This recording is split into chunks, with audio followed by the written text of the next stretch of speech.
say let's plant paradise everywhere. I'm here with Rob Younkins. He's all about food forest abundance, and he's a former Marine turned regenerative farmer. He's on a mission to transform landscapes and communities through permaculture. Welcome, Rob. How you doing today? I'm good, Johnny. How about yourself? I'm great. Man, I love what you're doing. So you're working with Jim Gale down there in Florida. You guys are helping out people, homeowners, turn their gardens or turn their lawns into gardens with fruit trees and everything. How's that going? It's going well. It's the tail end of spring right now, so we're getting all of our people who are saying, "Well, I got this yard and I want to do something with it, but I don't know what to do." And that's where we specialize. If you think, I'm sure we'll talk about big agriculture, and you hear that term monocrop agriculture. Well, that's really what you're doing with your lawn if it's just grass, because it's one organism, one species that covers the whole square footage that you own. When you could be leveraging that to get a much better return on investment, and actually have it produce food for you year in and year out. And so starting now in the spring is a great time. You can plant in the spring or the fall, depending on your climate. But that's what we do primarily. Our core competency at Food Forest Abundance is we have a professional team of permaculture designers who will analyze every aspect of your property, from the light to the water to the wind, and the contours, and will generate a plan that's going to work best for your microclimate, your particular piece of terrain. And yeah, so that's our primary. What we have been for the last 5 years is, installing in backyards, some churches, chiropractors' office, anywhere that there's unused land. But we do have a new initiative called Freedom Farm Academies that we've kicked off in the last 18 months. We got 23 of those. I can go into more detail at some point if you want. I love that idea of these, because what got me stoked about permaculture, where it all clicked for me, I was already into this idea that, organic food's so important and that, we need this for our health. But, being somewhere where I could see it in action, I was on what they called a permaculture farm where it was kind of like a hostel. So you could be there and have the hospitality of a nice restaurant, eating the food, fresh farm to table. And, also, you're walking around it. You're seeing how beautiful it is, how good it feels to be there. And so that's kind of what these Freedom Farm Academies are, a way like a lighthouse to get the word out about how great this lifestyle is. Is that right? Yeah, for for the general populace, a Freedom Farm Academy is somewhere you can come to learn about getting back to the land, getting back to man's origins, and stewarding the land to feed you without having to rely on some big centralized poison-filled chemical food system. For the owner of the Freedom Farm Academy, and that could be an individual or group of investors, or an institution like a school, church, prison. I want to work on military bases and get Freedom Farm Academies there. For those guys, it is a revenue driving permaculture demonstration and education site. So we're very selective with who becomes a Freedom Farm Academy owner. It's an application process. You don't have to have a bajillion dollars. It's not what the application is about. It's about, is your character right for this network? Is it aligned with the mission of getting the power to grow food and food sovereignty in the hands of every individual out there? So what Freedom Farm Academy is in the network of food forests across the world. It is one of those major hubs that has a food forest at the core and is designed for a nursery to give cuttings and starts and seeds to all the individuals that live in that community, in that geographical area, and get them started on their own permaculture journey, as well as host adult and child education classes. You could have a schoolhouse for those who want to get their kids out of the standard education system that we know only creates drones and worker bees. And then there's agritourism revenue drivers as well. So it could be like Jim Gale has down at Galt's Landing. It could be tours, every day. It could be guest speakers coming in, concerts, events. And really the sky's the limit as far as how you can monetize it. But yeah, at its core, it's a food forest, and you're educating people on the permaculture that's going on there so that they can replicate it in their own spaces. I love that. Yeah, tremendous.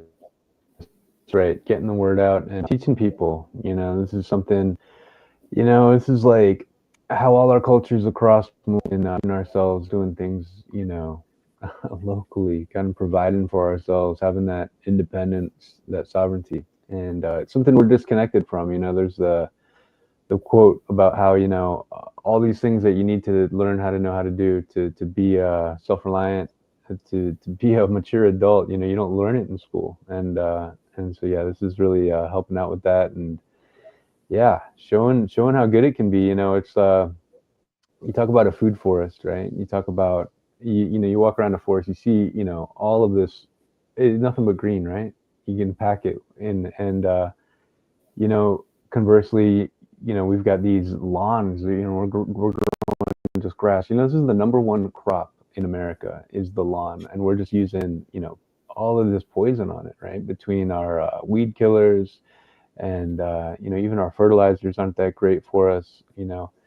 And people talk about pollution and energy efficiency. How much we're putting into just mowing the lawn. It really adds up as well. So yeah, the idea that we can be creating food for ourselves, food for the pollinators, investing in this biodiversity, in this life everywhere. It really ticks the boxes. I think it's what we should be focusing on for sure. So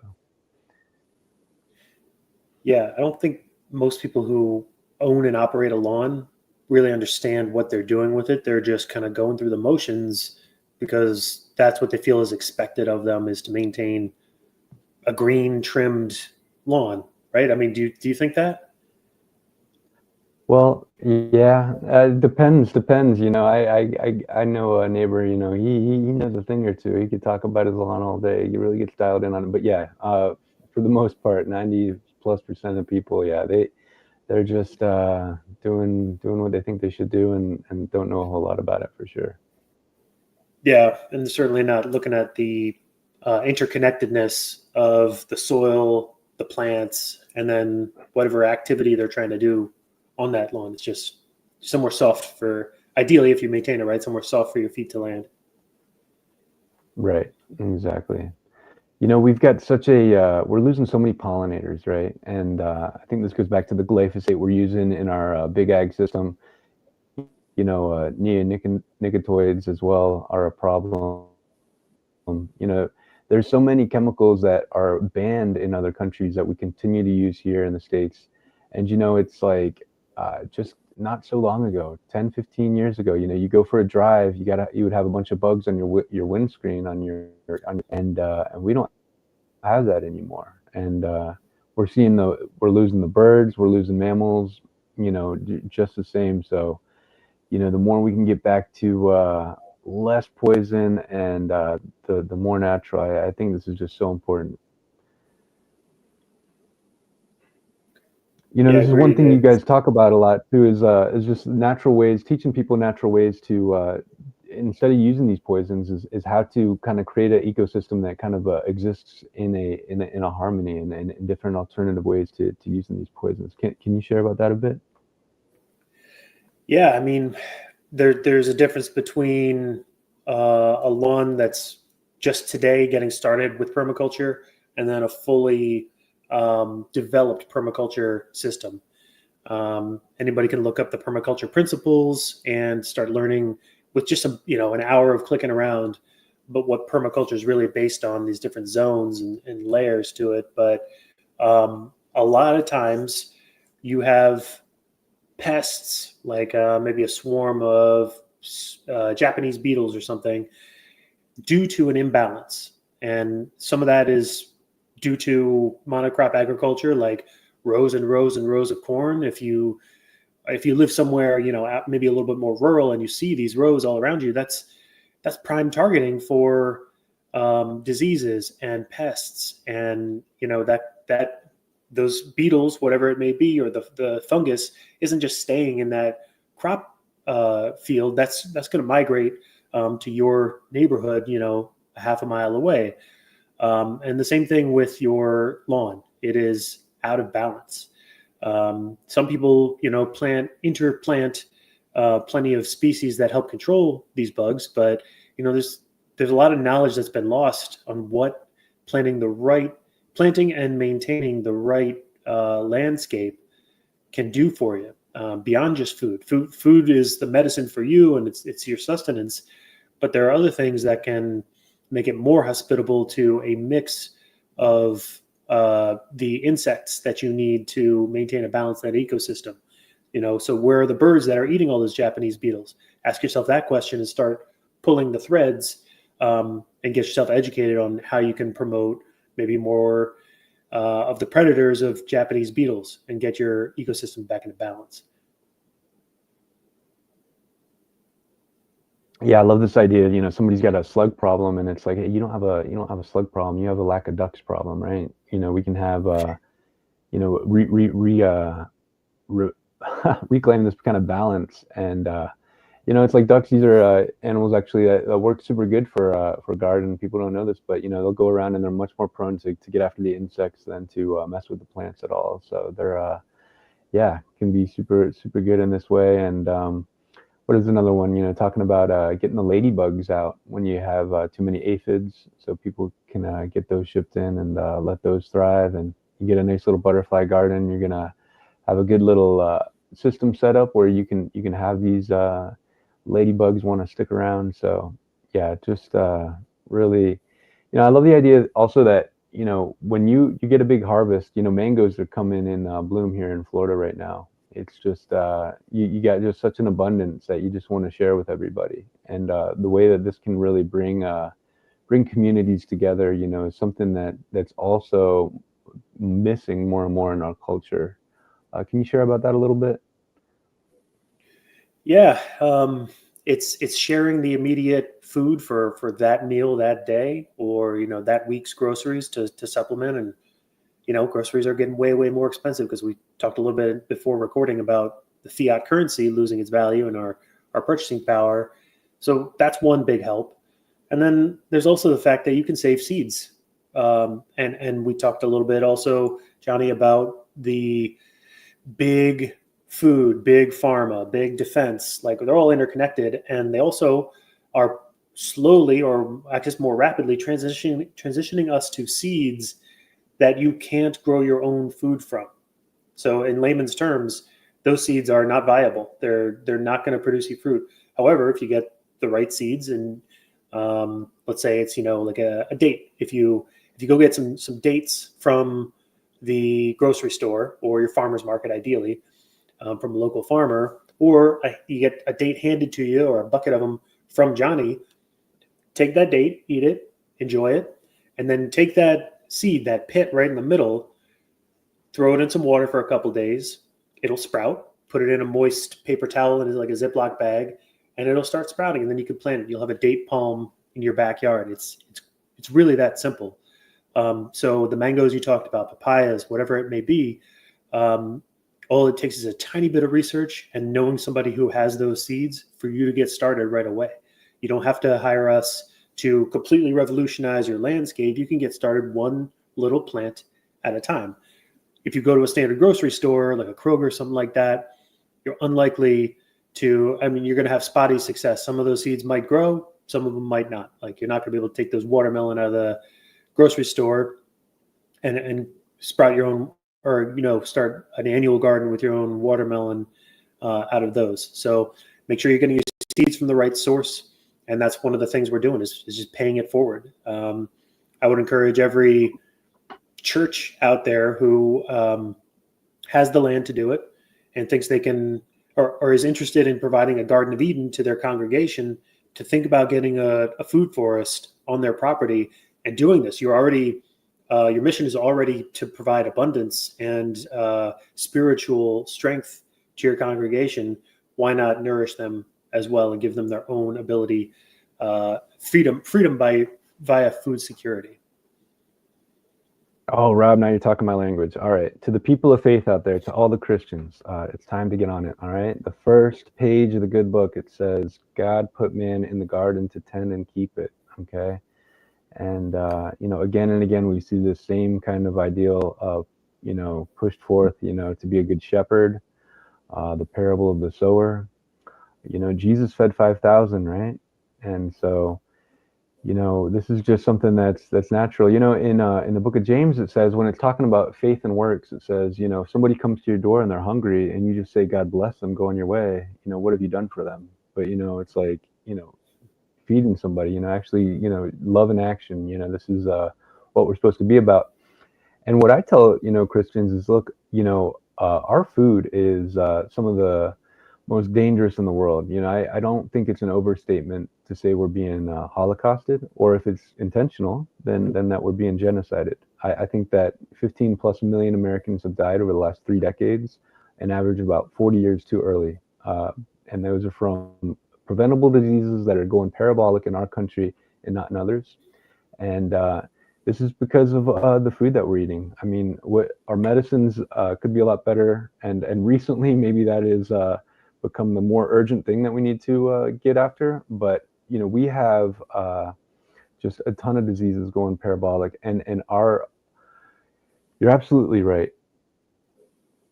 Our churches should be helping churches kind of get these gardens going, and what a beautiful thing to you talk about putting that light on a lampstand. Jesus talked about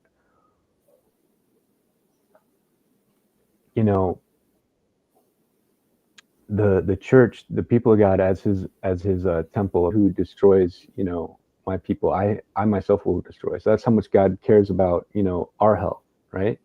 And then it also talks about healing again and again. You just read through the scriptures again and again. Jesus healed them, he healed them, he healed her. It's like, okay, well, God cares about our health. Because I talk about this with Christians, and they say, well, it's all about salvation, all about salvation. They're so busy preaching the word, well, we also need to be love in action here and now. So if we're being taken out, this is something that we need to do something about. And so I'm with you 100% on that. It's as simple as making informed consumers. And I don't mean consumers in the dirty economic term. I mean consumers of food. Okay, so break it down. I went, oh, that's good, Waylon. Pineapple and some green onions to grow from Kroger. Nice. Okay, kick ass. Keep on it. And if you get a little taste of that experiment of growing your own food, let that bug catch and allocate a little bit of time each day to tending to it, and live in abundance. There's no reason not to. You will feel liberated if you do so. And Johnny, we were talking about my history in the Marines when we were just having a conversation before. I was in Marine Special Operations. I was a JTAC, Joint Terminal Attack Controller. You would think that they would give us the prime nutrition to keep our bodies, strong and, sustaining these long missions, grueling hours.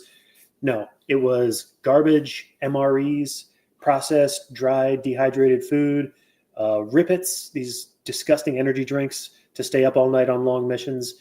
We were not well fed. It took me getting out of the Marines in 2012 and starting to discover this a lot through podcasts like this one, where I'd hear about a little thing like, oh, you have a gut microbiome and you need to maintain your gut flora in a positive way if you want to have total systemic benefits. And there's so much information out there. If you want to be well informed, get that curiosity, be that adult learner, and do it for your kids too, so that they're well informed. Because if you haven't heard it already, every molecule of food that you take into your body's information that informs your hormones and your entire system on how to function, and it becomes you. It's the building blocks of you. Our cells are constantly dying and being replaced by the fuel that we put in them. And I think if you think your body is your temple, then you should put the absolute best fuel into it that you can possibly scrounge up for you and for your kids. And that's one of the other things, Waylon, I hope you have kids and you're showing them how to plant pineapples and get them to grow, and onions, and whatever else tickles your fancy, because this is a formative experience for young people. Johnny, we talked about the school system a little bit in our offline conversation. Like, imagine if a school was centered on permaculture and the ability to generate your own food from those, biblical verses you were talking about. If it was aligned with that, rather than just sit here, fill out the worksheet, take the test, and go home. Just imagine how empowered each individual child would be to live a meaningful life. Looks like we lost Johnny. You there, brother? Okay. Well, I'll keep spitting if there's anybody out there. How do I see where the comments are? Oh, Waylon, there you go.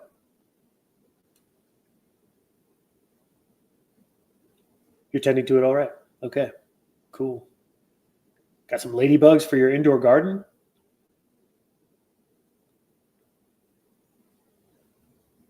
Did you order those in, Waylon, from an online source? If so, can you share that? I cut Hey, out Johnny. there. I'm sorry about that. Yeah, no. You were mentioning the online source. What was that? Oh, well, while you were away, I was talking to Waylon, who's active in the comments. He said he got some ladybugs for his Oh indoor yeah. garden, and I wanted to see what source he got them from. Yeah, it was a couple years ago I got some and they came. It was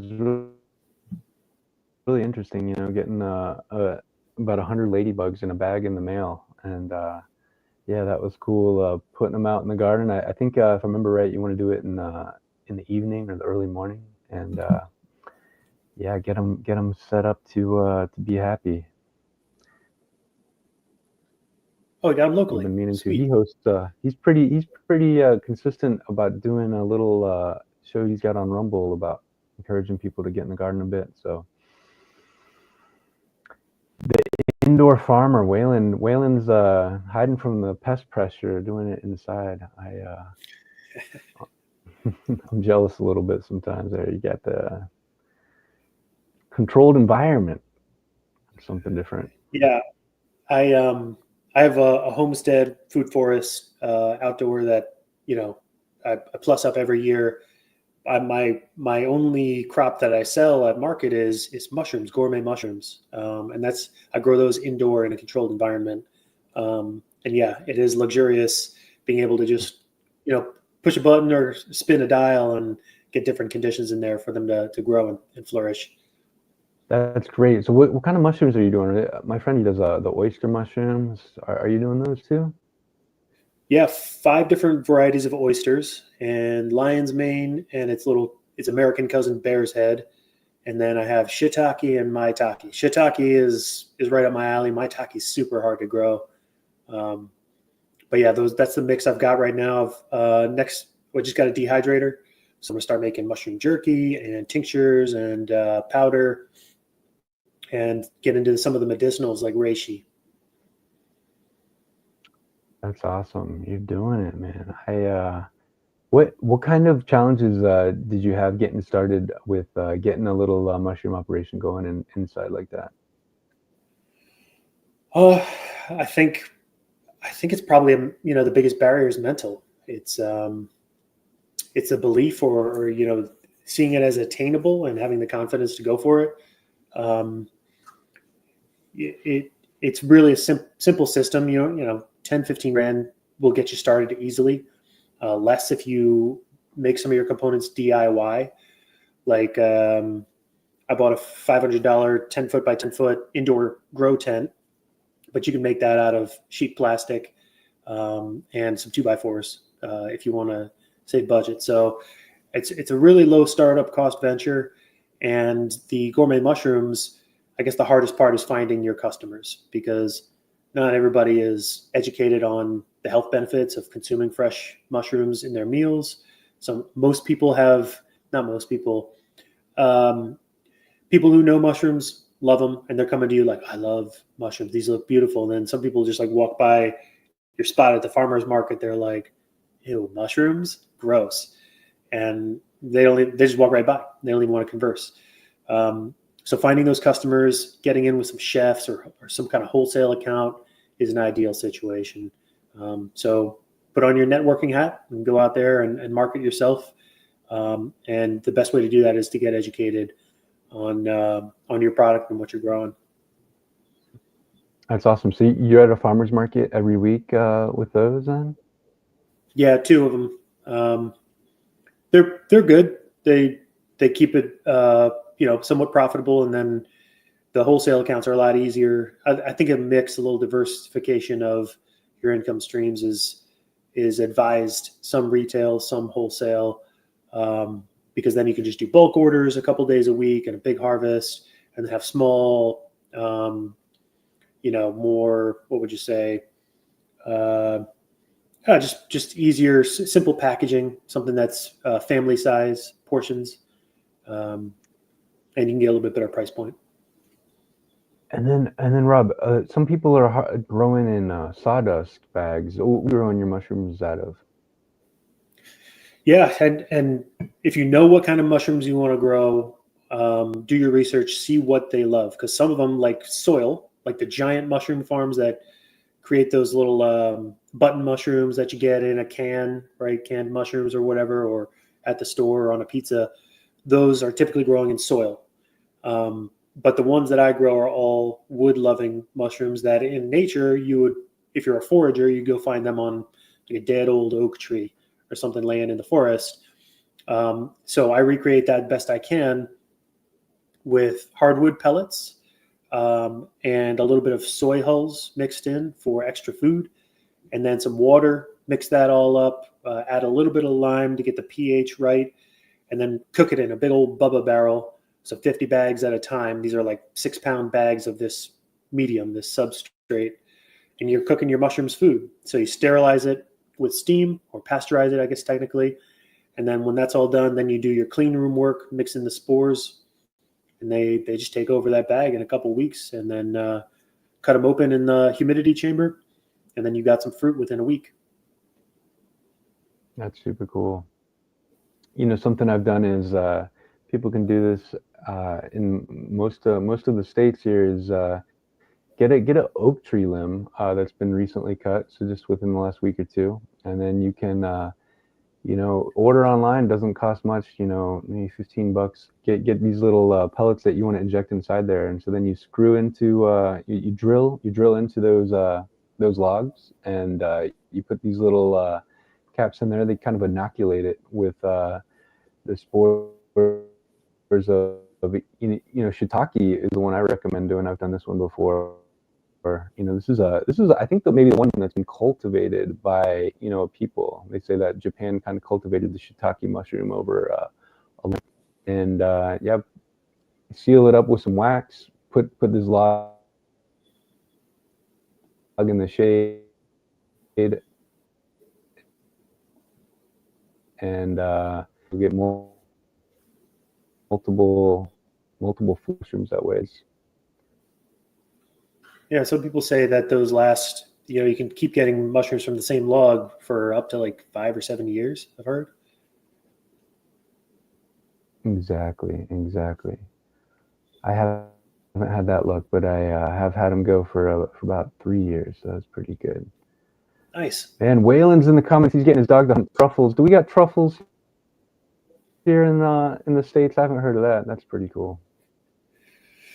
Yeah, but you got to know where to look, and you got to have man. We're living in this.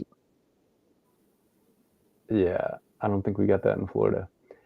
So many things in our cultures are artificial. So the truffle oil, it's a chemical they're using that's faking the truffle.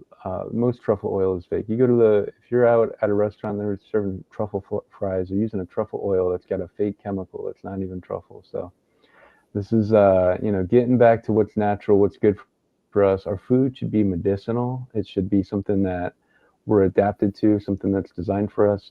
And these petrochemical, derivatives that we're eating, I don't know if any of them are good for us. So, yeah, let's make the food our medicine again. What do you think about that, Rob? Yes, I did not know that about the truffle oil, although I should have assumed, as everything is. If you notice, there was an explosion of you go to a gas station and there's, we used to have potato chips, like regular salt, barbecue, salt and vinegar. There's like a handful of flavors. Now there's like chili limon and this crazy sour cream and whatever the heck. Like these crazy flavors are all derived from chemicals in a lab, and that's how they do it. If anything comes from a lab and it was processed like that, I don't want it anywhere near my system. Um, So there's and something in our nature that kind of seeks the novelty of a wide variety of different foods, which makes sense because then you're getting different nutrients and minerals that you need for a well-balanced diet. But then here in the States, because of the likes of glyphosate especially, right? This is a nutrient chelator. This is why our food has about 20% of the nutrients and minerals that they should. We're chronically malnourished in a lot of ways. I think something about 70-80% of us are magnesium deficient. So our body, especially now, is craving, getting these minerals that are so needed. And so when you see like, a new chili limon kind of flavor that you haven't had before, if things were more natural and this was like a different fruit you hadn't had before, well, hey, that might be just the medicine that you're missing that you need. And they're capitalizing on this again. And it's just, yeah, but it's just more chemical nonsense, whether intentional, that they're trying to make us sick, or whether they're just, doing it at the expense of our health for profit. It's no good, and something that we gotta do a lot better on, demand better this way. So yeah, I think where they get us mostly is convenience. What's the hardest place to eat well? I think it's on the road. When you're like a busy soccer mom or you're a traveling salesman or whatever it may be, like being on the road, I think leads to the opting for convenience over quality. And it's shameful that that's the choice we have, but that's the choice you got. And so the only way to defeat that is preparation. Either look for somewhere to get some good food, even if it's a Whole Foods, a big chain store. Get that right nutrition in your body, not stopping at McDonald's, not going with gas station chips or hot dogs or whatever.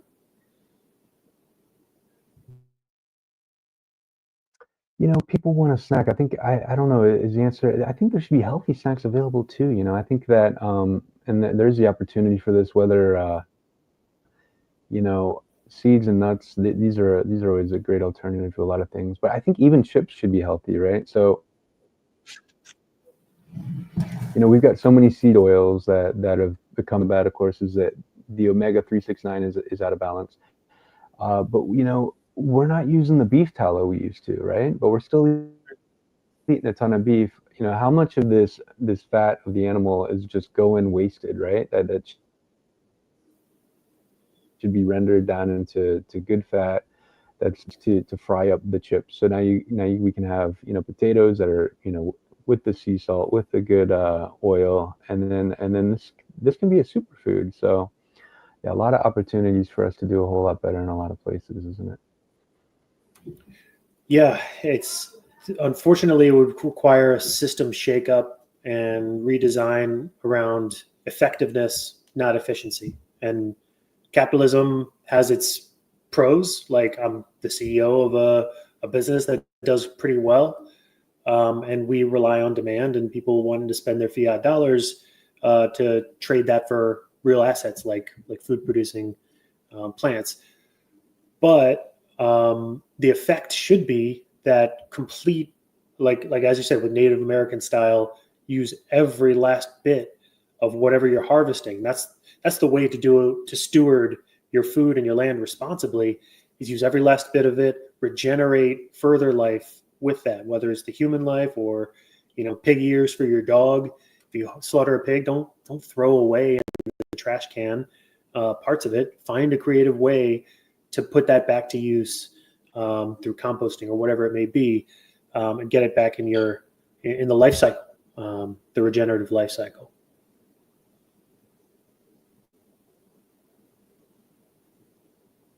Johnny, I think you froze, brother. That's exactly right. I'll But find you on foodforestabundance.com, and also Origins Reclaimed. We talk about Jim Gale, and there's a good group of great people, Joel Salatin, and a lot of others that are coming together to kick this off, where people can kind of connect yeah, origins reclaimed, get back to what's good for us. So you want to share with people about that? Yeah, Origins Reclaimed is a movement. We have a community on Circle, and we could probably put the link to join that on the show notes. And it's really just a gathering place, an online platform for us to learn from people like Joel Salatin or Marjorie Wildcraft or Pat Miletich, UFC Hall of Famer turned soil savior. There's some big names, and then there's some everyday small farmers and homesteaders on there looking to learn, share, and as we build it, the real crux of it is getting local food distribution systems up and running. So it's a nonprofit. We take donations to fund things like installing a food forest in people's yards. These projects are voted on by the community, and they're in support of this massive movement we have to globally take over with regenerative agriculture and permaculture. So like Waylon, if you're in there, check out Origins Reclaimed on Circle, and we're going to have courses posted, generated by individuals like Joel Salatin, and put out there for free just to make the world a better place. Yeah, Origins Reclaimed is a great initiative that I'm really happy to be doing with you, Johnny.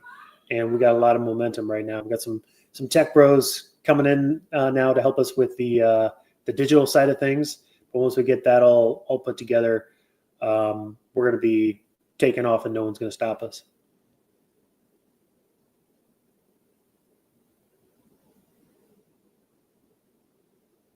Reclaim.org, people can check it out. And yeah,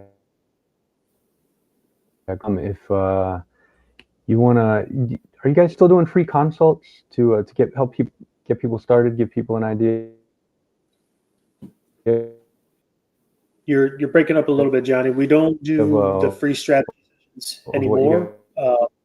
Guys have oh, sorry. to offer?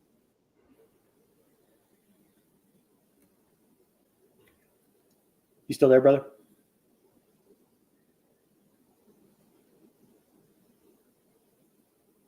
Um, 1-2-1-2. Can you see me now?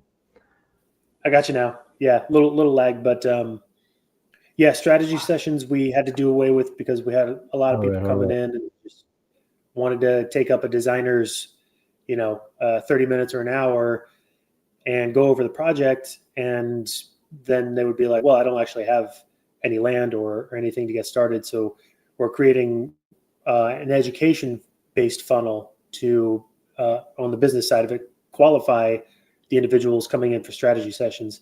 So if you've already got, the first foot in the door and you're looking to get into permaculture, that's when you can hit us up, and we'll have a free call with you. We just don't have a button anymore on the website, just because we were getting flooded with folks who were not all that serious, just kind of kicking the tires on permaculture and wanted somebody to talk to. So we have to value our designers' time. You can, if you're ready to rock, you can either purchase the food forest or you start with a 1-hour consultation. That's the button that's live on the website is for consultation work. And these are pros. These are permaculture designer certified individuals who know the land like the back of their hand and can get you started.